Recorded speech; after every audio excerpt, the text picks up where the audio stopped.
Hi, and welcome to Season 2, Episode 6 of Talking About.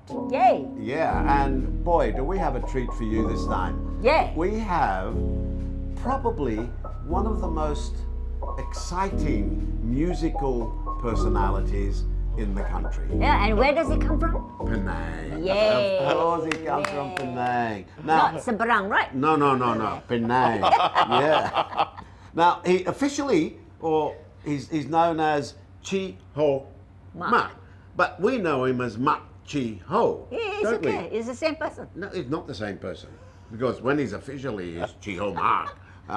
Anyway, Hello, hi. Chi Ho. Chi Ho, welcome. Hello. Welcome. Hello. Welcome. We've waited for this for quite some time Yeah. because the pandemic came in between. This is the first one in Yeah. 2 years. Something like after that. a 2-year Wow. break Something like because that, of yeah. because of the pandemic. But thank Chi you. Ho, Oh, thank you I so would much. like to start, if I could, right from the very beginning, which means, how did you get involved in what you're doing? What was it that got you involved in music and song and all those wonderful things? This wonderful career. I think I have to thank my parents. I think they started me off with a music education. I had lessons when I was a kid. At 5, I was my dad sent me for At violin. 5? Yeah. Violin lessons. Oh no! Oh, It's a typical. go to violin lessons. Did you get your fingers? Yeah, all of that I did. That was the typical Oh, no. Asian kid, Malaysian child. Really, So, yeah, yeah? music lessons when I was a kid, and then Your choice or their choice? Good question. I think probably their choice first, because I think like Well, you were my too parents- young Yeah, to to Are, make. you, are you yeah. still playing the violin? No. In secret. Not for public consumption. No, Yeah, no. but I think when my voice broke, at Form 4, I had singing lessons. So and then because at that time I went to high school, and they wanted to ask me if I wanted to conduct the school choir. Because I was Already? the only one that had a music background. So and I said okay. Then I would chat with my dad and But say. who was your singing teacher? So I had a singing teacher. Her name was Miss Ling Ai Ying. Miss Ling. Yeah, Miss Ling Ai Ying. Oh, what a lovely name. Ling Ai Yeah. Ying. We're still friends. We're still really? good friends. Yeah. Yeah. And this, you say your voice broke? What? Oh, 14. You were about 14? Form Form 1, four, Form 2, Form 4. yeah. Yeah. So, Oh, I and then see. after that, at Form 4, I But started. it's wonderful to be recognized as the conductor. Yeah, but I think it was more like of a necessity, because they couldn't find anybody. So they scraped the bottom of the barrel and exactly. came up with And then I think like, all right, No so way, no I way, have no. at that time I was But learning Chi Ho, violin were and you, music. even at the age of 14, were you a bass baritone then? Or? No. What I were you was, then? I don't know what I was. You were I was whatever. was You were just- something. I was just trying to make a sound. You were a singer. I was So, trying to be a singer. So even at that early part of your life, Yeah. what was it that really excited you? Was it the conducting? Was it the singing? Was it the playing the piano? I think just being with friends and making music, like the people, the friendship. Music and friendship seems to go well together, doesn't it? And then when you're like young person, when you're going through teenage But years. I was talking to Mark Chiho just now, and he said plants are the things that make it happen for him. Yeah, so that's now, realization. Like 30 years later. Chi Ho, when did you go abroad? So my first overseas thing that actually exposed me to choral music was in 1998 when I was selected to sing with the Asian Youth Choir. Right. So I had won the national competition the year before, And then you personally had won a national competition. So I See won how a quietly prize. he says that. He's very low key. Penang About lang, his Penang achievements. lang. Oh, hello. Who from Penang is low key? Very low key people in Penang. And then Sorry, we're interrupting you. Go on. and then the organizer of the competition said, you know, they're looking to form a choir made out of Asian singers from all around the world. It was the first Asian youth choir. So and then I went, and that changed. You know, that really opened my eyes into sort of like, I've always sung in choirs, but like to sing in this choir was. And what was your first? Where was it? It was in Tokyo, in Japan, in Niigata. Isn't Tokyo amazing? Yeah. And the conductor was a Japanese. One Japanese conductor and a Singaporean, Rebecca Ng, sorry. And then the following year, that again blew my mind, and I went to Europe first time with the World Youth Choir. So, and that completely changed my concept into singing, into choral arts. Wow, what a lucky break. I think a lot of people, you know, helped me to get there. You know, really, it's like, you know, they say it takes an entire village to.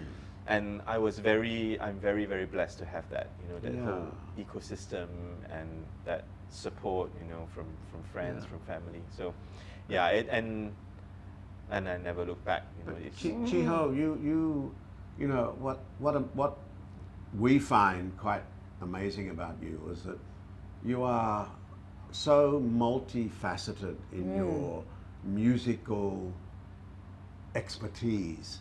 You know, you're a singer, you're a musician, you're a conductor, you're a choral person, you're all of these wonderful things. He's a teacher. And a teacher as well. It's called Cari Makan. What is it?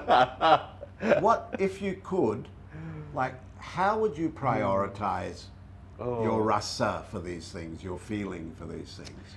I think like I said, you know, and when you were growing up, you know, it's the people that make, I mean, it's still the people, you know, that make music sense. I mean, gives sense and meaning to music, you know, when you're this connection that you have with people, that audience. Then I started to realize that actually the voice is such a beautiful thing. It's such a beautiful instrument. You know, when you're young and you're learning how to play the violin and the piano, it's beautiful.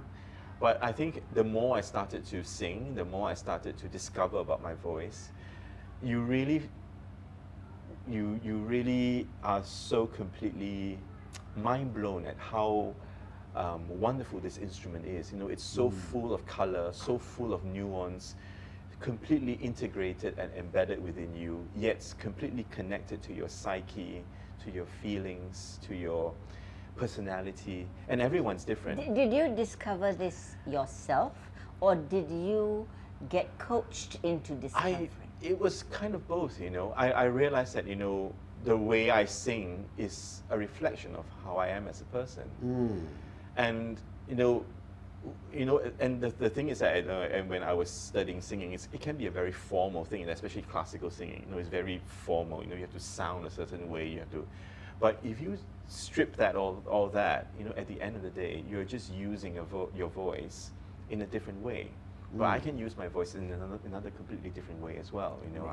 And I find that there are so many facets to the human voice that I find completely so interesting, and that's why it made me want to first become a singer, and then also to become a choral conductor. Yes. To be able to work with these different voices. So basically a choir is working with many different people, many different voices, and all completely flawed as we are. Yes. And as you grow older, it's like kind of like a social experiment. You know, you kind of like being in a choir. It's like, why do you sing in a choir? Yeah. I know people sing in a choir for many different reasons. You know, some for social reasons, some for musical reasons.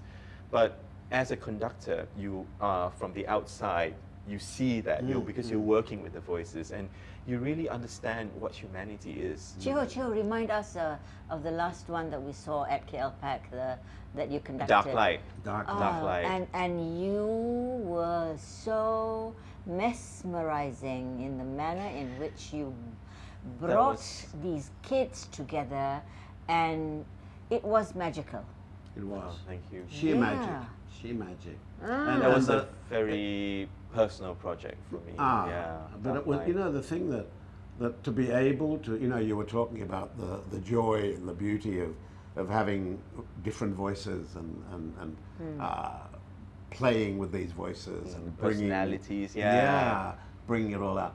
I mean, that Dark Light for me and also for Faridah was such a revelation in terms of how a music director like yourself could get physically, emotionally, and spiritually involved in the production on stage, because it's one of the very few times I have seen a conductor get in amongst the choir, the choral singers, the bodies. and make it all. It was Kenny Shim.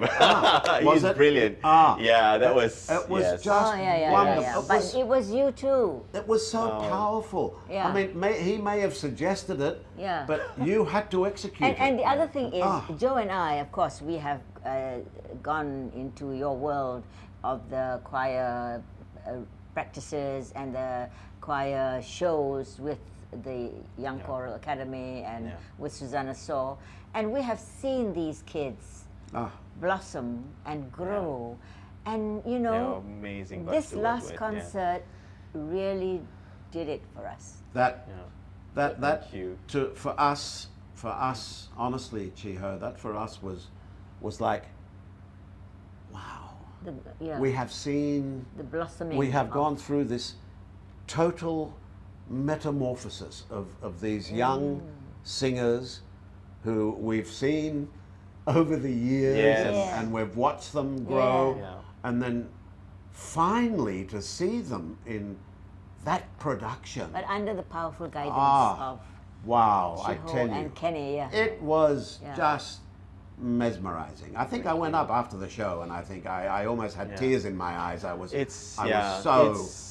Okay, Dark Light was a very, very special project for me because it was actually, I was very emotionally invested in it because it was a story about me, you know, coming to terms with a lot of pain, with grief, coming to terms with discovering who I was as a person. So that whole combination of this dichotomy of darkness and light. So when you wanted to create that, Chiho, did you write a story?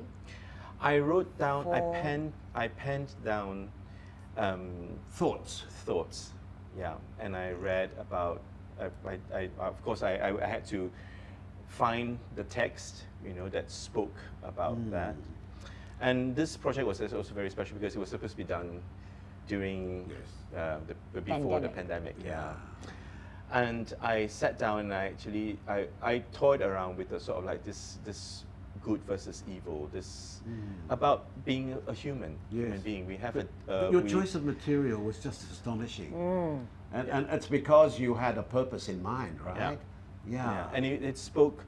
For the first time, I was able to be honest about myself, you know, to reconcile that, you know, I'm not the person that, you know, that most people think that I am. You know, maybe it's the way that I show myself, present myself to the world. Yes. But actually, in all of us, there is something that there's a dark side. There's a dark side, you know, but the same dark side, you know, in humanity is also capable of love. It's capable of bringing peace. It's also capable of bringing inspiration and hope to people. But also, what was so wonderfully, you know, you're blessed actually to have all those songs that you selected that were in so many different languages. Yeah. You know, Not that many languages, right? About was enough. 5, 6, 7. 5 or yeah, 6. Yeah. Oh yeah, right. Okay. Yeah. But were your members, the choir members, did they have difficulty in learning the songs? Yes, because you know they were all very stressed because you know usually our Young Kel Singers productions usually happen like at the sort of like the third quarter of the year. Right.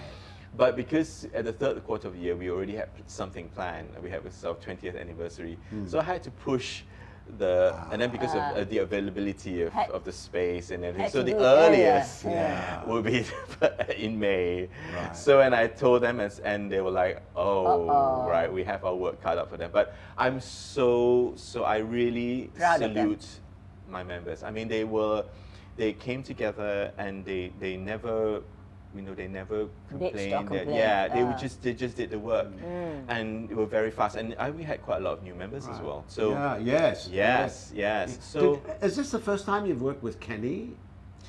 No, actually, Kenny I've engaged him to work with our youth choir before.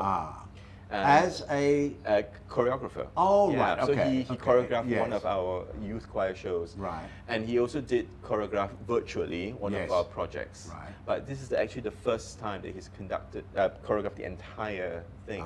And that was wonderful. Yeah, and all he came was together. such a joy to Everything work with. just came together so well. The lighting, the staging, and we had to sit, you know, and when we went into, and I was in tears, you know, when we bumped in, you know, to see the entire show as they were, you know, we were doing the run, the full technical run on the first day in Pentas 2.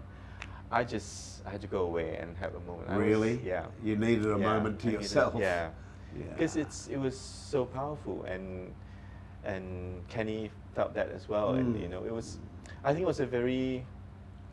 It's just the thing, you know, like you would see when you're emotionally invested in it, and I had to really tell myself that I need to be professional. I need to, you know, still make it happen. Make it happen. But you're still a human being. You have the rasa. Yes. Yeah. But you know, you could feel it sitting in the audience. We could feel the audience. I mean, and we were fortunately in a seat where we could see most of the audience. Yeah. And you could feel this sort of connection. Yeah. There were some moments where, you know, there's some awkward moments and some uncomfortable moments, and then some. So, So it was a conscious decision to actually take the audience on this kind of like this journey of engaging with it. If you choose to disengage, that's fine. But you know, we left that to you. Yeah. So how far ahead do you plan your work in the music industry? How far ahead?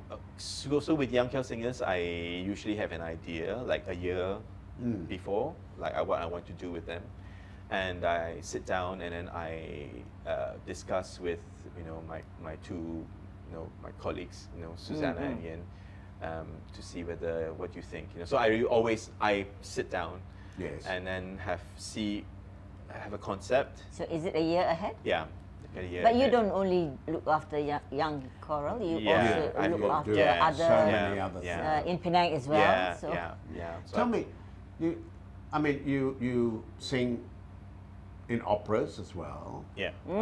What do you prefer opera to? Do you prefer really the strong classical singing to the kind of singing that? So opera is completely separate. So I wouldn't say that I'm an opera singer. I would say that. But you sing in operas. Yeah, I sing in operas. It's just like Sir Robert Beltman when he was alive. I know, right? He's not a ballet person, but he used to appear in ballets. Yeah. That's the thing, you know. This is the thing that how you identify yourself with. You know, I think at the core, I'm a musician. Yeah. Oh, really? A musician. Yeah, I'm a musician. Yeah. And of course, your voice is a musical instrument anyway. So and the voice is a kind of like a vessel of what I. Sometimes, most of the time, I sing in opera, but I do a lot of contemporary music. I like experimental avant-garde music stuff too. So I think I wouldn't like to just call myself an opera singer, even though I am a principal artist. That. Yeah. Yes. I mean, that's what pays the bills. Yeah. I mean, yeah. principal artist, Yeah, of course, it has to pay the bills. But I think at the heart of it, I identify myself as just a musician. Just a musician. But what a musician. Wow. Yeah. Wow. So you do you prefer to do solo work, or do you prefer to work with people? With people. I think they're completely different things. I think when you work on your own as a solo, it can get quite lonely sometimes. And that's the thing that that's the reason why I went into choral music, because I think sometimes being a solo artist, it can be very narcissistic. Right. You spend most of the time in the practice room trying to create a sound that has to be beautiful, like it's all about you. It's especially, like classical music, it's kind of selfish, right? It's kind of, it's very selfish. Yeah. It's a very inward looking, yes. It's, you spend years and years trying to create this sound or manufacture this sound. But it's a good selfishness, I must say that. It's good to be that selfish. Yes, yes. but it's not real. Yeah. It's not real. At the end of the day, okay, it lasts for however long the opera lasts. Yes. And then you come out of the stage and you're back to being nobody again. Not nobody, you're still you. So, but I feel that when you work with choirs or when you're working with people, the work is always ongoing. The work, that connection that you have with people. And you learn from each other? Yeah, you learn from each other, you feed off each other. It teaches you a lot about yourself. I mean, I discover a lot of myself when I sing on stage as well. But I think from working with people, you find that, wow, you thought you know it all, you've seen, but actually, it's true, when you come out in your early 20s, you think that, wow, you think that you know it all, but actually when you come out to work with people, how you interact with people, how you relate with people, how people relate to you, that really teaches you. It's a very humbling experience. You must truly, truly love doing what you do, because I do. And some days it gets you get weary a little bit sometimes, but which you is why enjoy performing, don't you? I enjoy performing. Yeah, at the heart of it, I enjoy being on stage. I enjoy not necessarily performing. I enjoy creating. I enjoy the creative process, which involves conception, the actual process, and then the performance itself. It's all one. So the world is absolutely your oyster. So why do you choose to be in Malaysia or in Penang? There's no place like home, right? Yeah. We always say that, but right? Did you not enjoy all those wonderful I did. experiences? I do, and and I still do. Do you not wish that was where you were going to be? I mean, like your Japan experience. Yeah. Yes. There's always going to be, I still travel sometimes, to visit for work and projects and things like that. So, but I think one of the things that when you are young, you never realize this. It's only until when you come back. I've been back in Malaysia nearly 10 years now.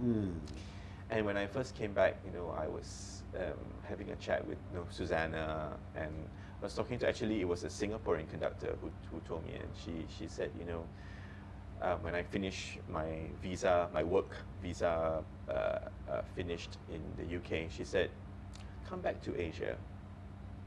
Yeah, this region needs you. And I said, oh yeah, I don't know whether I'm going to be able to find a job, or, I said, but it's not like you start from zero, In a way you start from zero, but I mean, when you come back, you have all these friends. You have Susanna, you have all your friends in KL and in Penang who... It's not like starting all over. It's not like starting all over. So you need to pay your dues. Yeah. Oh, responsibility. Yeah. Wow. And I think paying dues is what keeps you grounded. Yeah. Knowing what you have, knowing what you had, and what you are going to have in the future, and what that is legacy building. You know, what you want for people to have in the future, you got to put the work now. Right. So, and I see that I have a huge responsibility, you know, to contribute You to the scene, you know, to work together with my colleagues. Yeah. It's very easy for me to just say I'm just going to. Who doesn't want to stay abroad, you know? Yeah. I mean, but I think the fight. But home is where the heart is. Yeah, It's such a great. yeah, But, and but the fight. You know, you mentioned something about you have a huge responsibility. I truly believe that you do have a huge responsibility. Yeah. You have so much to offer, so much that people can. And Malaysians have so much to learn. You know, Still. We all learn. Yeah. But you in particular, Chiho, have a certain je ne sais quoi, a certain sort of Tarikan. you know, Pull. that makes people want to learn. Yeah. You know, you make people want. I have Yeah, observed you working. Yeah. I mean, you know, I have observed you Some working. days I don't know what I'm doing, you know. Yeah, but just how, like don't we winging all? it. Don't we all try to wing it from time to time? But I don't believe that about you. I think you know exactly what you're doing. No. I think you know exactly what you're doing. Yeah. Is it when you like? I know that, for instance, when Faridah or when I sort of plan our next project, which is like you, it's almost like a year ahead, if not more. Yeah. We have certain things that in our head and in our heart that we want to. What is it that drives you in that direction? How do you choose what it is that you want to do? I am very much influenced and by the work of my colleagues. Okay. You know, I think in Malaysia, the art scene, is really fantastic. I mean, you see a lot of young. I'm actually inspired by the young people who come back. You know, when they do things and they've got such balls. You know, to do this. You know, would be it film or dance or music, and I'm thinking, you know, wow, okay, right? And it's kind of like you're inspired. You know, that's the thing. You know, I think when you work in an ecosystem. The ecosystem, it's kind of like self-stimulus, you know, it's like a self-propagation thing. We need to challenge ourselves, you know, we need to see, what other people are doing, and say, okay, wow, I really like that. Can I incorporate that into some of my work? So I think you learn a lot from your colleagues by observing what people do, you know, like when I watch plays or when I go and listen to concerts, or I like to travel, I like to read. You see what is being, you know, done Created and create out there. Am I brave enough to do this? Okay. So and you do like to take risks. Yeah, and then I read, and then I think, okay, you know, I think it's time to change the scene. So what I was trying to do, the thing that I'm actually my biggest thing about now is this concept of choral theatre. Choral theatre, yeah. So choral theatre actually is not new in Europe, but it's relatively new in Asia, within this region. And what it is actually combining two completely quite, I wouldn't say polarized, but quite specialized art forms. You have theatre on the ascent when you actually talk about the embodiment of the text. And you have choral singing, so singing, choir, choral music, which also is talking about text. Yes. So, but Dark Light was like that. Was that yes. Exactly, yes. exactly. And I said, you know, I think we can do that. We can actually try and find and give a new dimension, breathe new life, like to bring the text alive, not just only through the delivery of the music, but through movement, through gesture, through theatre, which involves other things like design, concept. It doesn't have to be big and showy or big budget or sets, but actually just using the bodies as a. You know. But Dark Light was a theatrical experience. It is, yeah. It was and a total theatrical experience. Yeah. So, and I spoke to Kenny and he said, yeah, and then I showed him some videos, and it was something which I had been exploring for quite some time now. Ah. So through Björk, you know, the music of Björk, yes. and I talked to Ian, and we talk Right. about some of the projects that we are in the pipeline, and he shares the same vision. Okay, tough question. Yeah. Now that you've set the bar with dark light, okay, Oh, are you nervous about, It just gets better, Joe. or are you excited about the prospect of your next venture? I am. Yes, I am. Are you nervous? Yes, Yes? because I like. Oh, Ah. yeah. It's the thing, you know, like when when I propose a program, you know, with my colleagues, you know, I always have the fear that Malaysian audiences are not going to be ready for it. You And I had said- full houses. Yes, yeah, but you have to know how far you can push the boundary.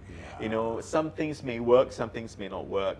So it's like I said, I think part of being an artist or being in the industry is, I think, taking risks. Absolutely. So, yeah, and you know, because you are only going to find the answers to your own questions. Sure. But also, By you know, answering themselves. sorry to interrupt you there, No. but the way that Susanna and yourself and Ian, you have created the Young Choral Academy is like a business. It is such a wonderful business where the people who are in the show are responsible Yeah. for marketing their Yeah. own show and selling their show to their Yeah. friends. That is in itself a learning, you know, Yeah. for the whole. For the whole industry. Yeah. Yeah. Because The you whole know, like it or not, at the end of the day, you know, if you are creators, you're consumers, you know, we have to build our own audiences. Yeah. You have to believe in your own work. Exactly. If you're not, I think if you're not convinced by what you do, convinced enough to be able to tell people, come and watch the show. Yeah. You know, if you don't believe in it yourself, yeah. other people are not yeah. going to believe in it. That- Yeah. Can I ask you this question? You have worked in so many different countries and experienced so many different people and so many different talents. How would you rate Malaysian talent compared to others in, like, even in Southeast Asia or across the world? Yeah. Or how would you rate?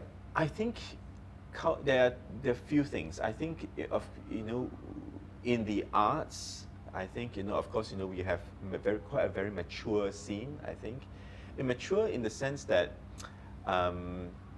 they have already tried and tested things. Like in Europe, there is a certain way of doing things. There's a certain format. Of course, they are still innovating, and but there is already a template of things. So there's an expectation. So it has to be certain way. It has to be done like a certain way. What I like about Asia, I wouldn't say for Malaysia. I like about Asia that it's kind of, because I wouldn't say that we are still finding our voice. We actually have already found our voice. It's a very special, unique voice. I think what we need to do is we need to start to believe in the project, in ourselves. Because we shouldn't try to find a model that is just being copied. Belonging to other people. Yeah.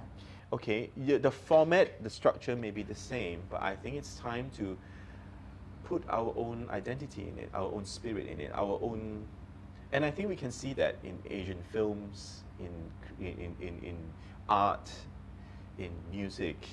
I think this generation have become. They've always been creating, but I think it's now time for them to be vociferously, you can use that word, and wholeheartedly, invest in it, and really push it out there. The believing part must The believing be there. that must be there.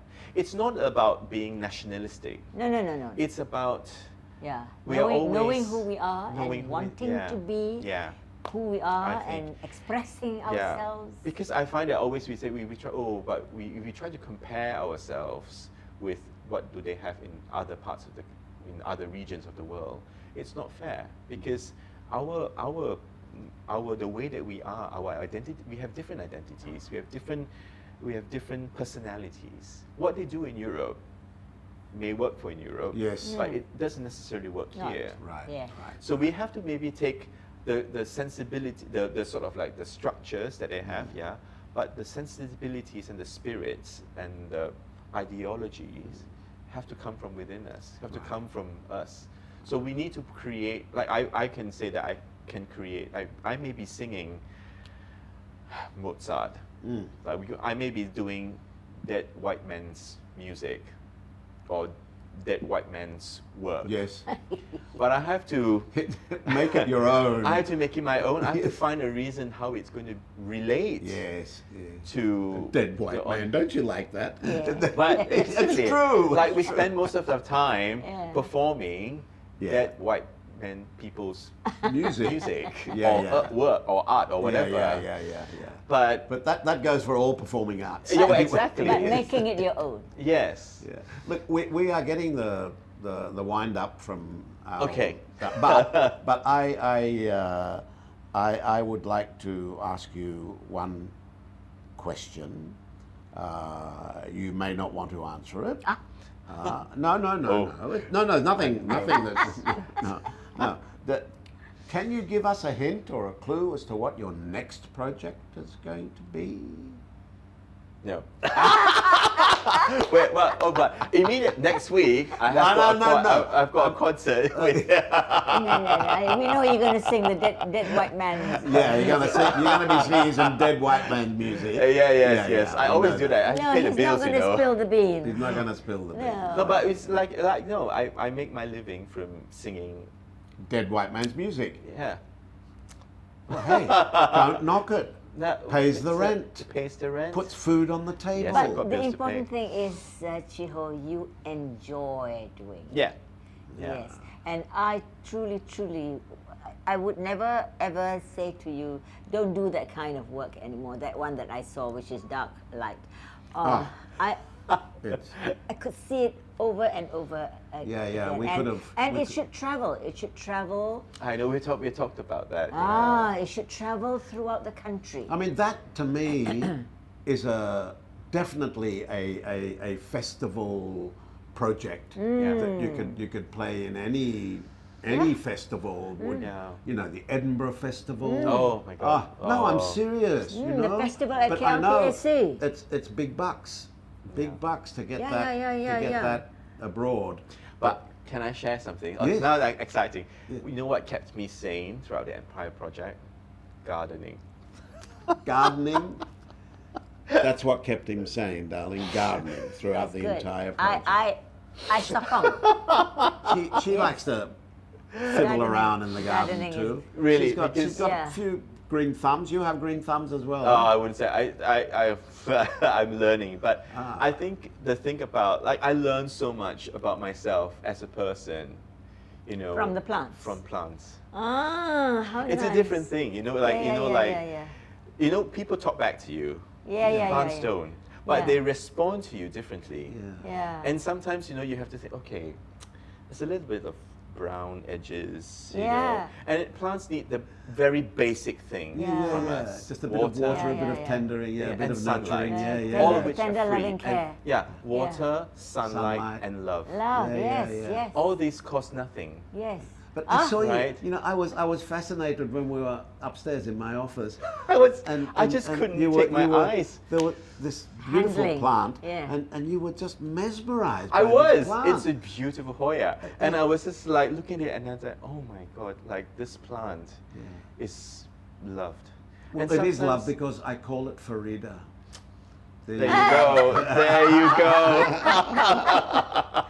Anyway, we have to wind up, Faridah. Do you have Okay. one final question? Oh no! I want to say to Chiho, thank you very much for coming into thank our you. lives. No, thank and you for having me. giving a part of you to us and to enjoy. yeah, and not unfortunately- I'm just- as much as part of you as you as part Not of just- not just- Unfortunately, we haven't covered anything about you, really. No, We've there's covered not. so little No, about you. all the No. accolades, they can read about it. Yeah, they can. Yeah, they can just go on and Google him, right? But thank you so much, and please continue doing what you're doing, Yeah. and don't Thank you. and don't feel embarrassed or whatever with anything that's maybe not as good as dark light, right? That's Dark what it's light, called. yeah. Yeah, but there's always an audience out there. And There is always an Chiho, audience. you're an absolute treasure. No, My no, dear friend. you really guys are my No, inspiration. No, you well, know. bless you, but you are a treasure, and you. we want you to continue doing what you do. Thank you. Okay. Thank you very much for joining you. us. and Keep Keep talking it all about- alive. Yeah. Thank you. And Thank you you take so care, and much. God bless. God bless. Thank you so much. Thank you.